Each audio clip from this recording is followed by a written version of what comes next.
주제 51, 1920년대 무장 독립전쟁과 의열투쟁에 대해서 알아보도록 하겠습니다.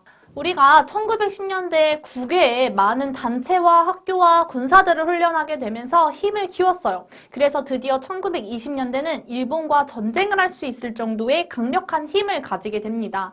특히 1920년에 발생했던 무장 독립 전쟁은 너무 중요하고요. 이 순서들을 함께 알아보는 것이 중요한 포인트가 됩니다. 먼저 볼게요. 자, 1920년대는 들어서는 무장 독립 투쟁, 전쟁이 활발하게 일어납니다. 특히 우리는 어디에서 활동하냐면요. 만주와 연해주에서 주로 활동을 하면서 조선의 상황을 보다가 조선 안으로 들어가서 일본인을 공격하고 다시 만주 연해주로 돌아오고 이런 방법들을 많이 활용했어요. 자, 이거에 대해서 일본군은 진짜 약이 바짝 올라서 진짜 이를 빠득빠득 갈고 있었는데 바로 이 사건이 터집니다.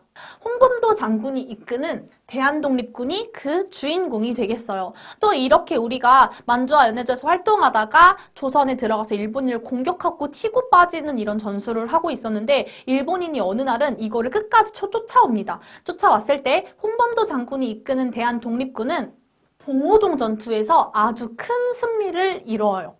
자, 봉오동 전투에서 아주 큰 승리를 이루니까 일본인이 더 약이 올랐겠죠. 그래서 이들을 쫓아갑니다. 자, 그래서 홍범도의 대한독립군은 거처를 옮겨서 누구에게로 가냐면 당시 김좌진 장군이 이끌고 있던 북로군정서에 갑니다. 자, 북로군정서와 힘을 합치게 돼요. 그래서 홍범도 장군이 이끄는 대한독립군과 김좌진 장군이 이끄는 북로군정서가 힘을 합쳐서 다시 한번 쳐들어온 일본을 무찌르게 되는데 그게 유명한 청산리 전투입니다.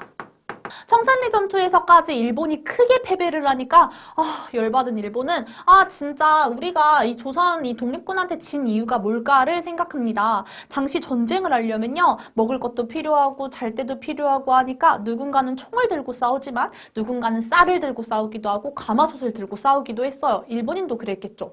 하지만 가만히 보니까 우리나라 독립군들은 그런 게 없었던 거예요. 그러니까 무거운 짐이 없으니까 더 빠르게 싸울 수가 있었겠죠. 그런 원인을 보니까 만주 지역 안에 있는 그 간도 사람들이 독립군들이 싸우고 있으면 음식을 만들어서 이렇게 주기도 하고 저녁에 따뜻한 잠자리를 제공해 주기도 했습니다. 그 사실을 알았던 일본인들이 화풀이처럼 간도 지역을 완전히 쑥대밭으로 만들어요. 바로 그것이 간도 참변입니다. 그래서 간도에 있었던 사람들이 이유 없이 정말 많이 학살당해서 죽어요. 이거를 보니까 이제 우리나라의 독립군들이 더 이상 만주나 간도에 있으면 피해 입는 우리나라 국민들이 너무 많겠죠. 그래서 어떻게 했냐면 러시아의 땅이었던 자유시로 이동합니다. 여기로 이동했던 이유는요. 러시아에서 이 자유시로 이동하게 되면은 독립군들을 지원해준다는 어떤 약속을 받았었거든요. 그런데 그 약속과는 다르게 자유시에서도 안에서 내부적인 갈등이 일어나서 자유시 참변이 발생합니다.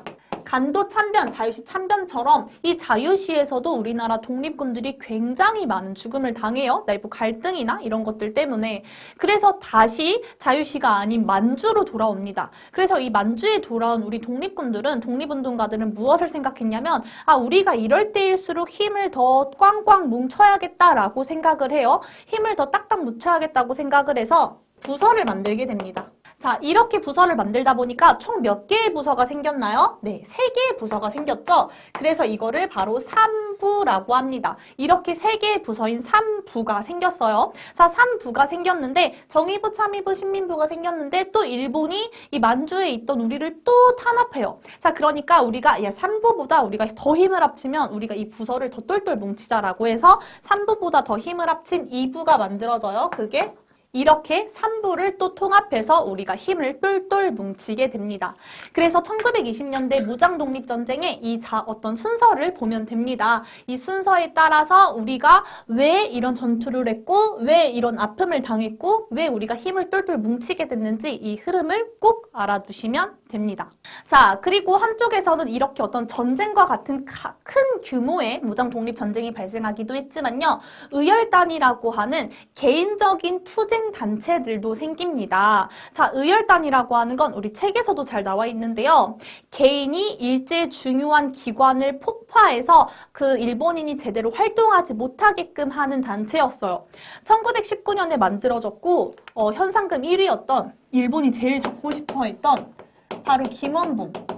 김원봉이라는 독립운동가가 만들었던 단체가 바로 이 의열단입니다.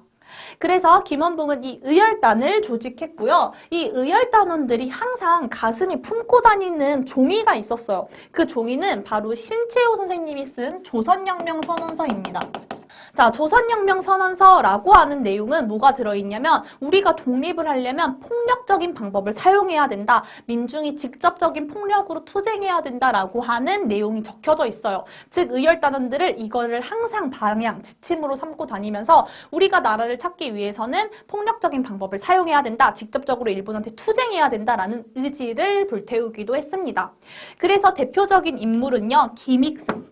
이 있습니다. 김익상은요, 진짜 제일 꼴보기 싫은 조선 총독부에 폭탄을 던지기도 하고요. 김상욱은요, 독립운동가를 가혹하게 고문하기로 유명했던 종로 경찰서에 폭탄을 던지기도 하고요. 이 나석준은요, 우리나라의 토지를 다 빼앗아간 나쁜 동양척식 주식회사한테 폭탄을 던지기도 합니다. 이 의열단의 활동이 얼마나 두려웠는지 일본은요, 이 김원봉한테 당시 현상금 100만 원을 거는데요.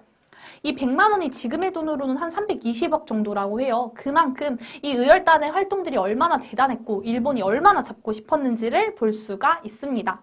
자, 그럼 우리 116쪽에 있는 쪽지가 아니라 퀴즈 풀어보고 마무리해보도록 할게요. 1번, 사건이 일어난 순서대로 기호를 써보라고 했는데요. 이 기호 그대로 쓰면 되겠네요. 답은 디귿, 리을, 기역, 니은이 되겠어요. 자, 그리고 117쪽 볼게요. 빈칸에 알맞는 말을 쓸게요. 의열단은 누구를 중심으로 조직되었다고 했나요? 바로 김원봉이죠. 2번, 의열단원들은 신채호 선생님이 무엇을 가슴에 품고 다녔다고 했나요? 조선혁명선언서를 품고 다녔다고 했죠. 그래서 조선혁명선언을 품고 항상 이렇게 독립운동을 해야지 라고 하는 의지를 보였습니다. 그럼 여기까지 있는 내용을 워크북으로 돌아가서 정리해보는 시간 갖도록 할게요.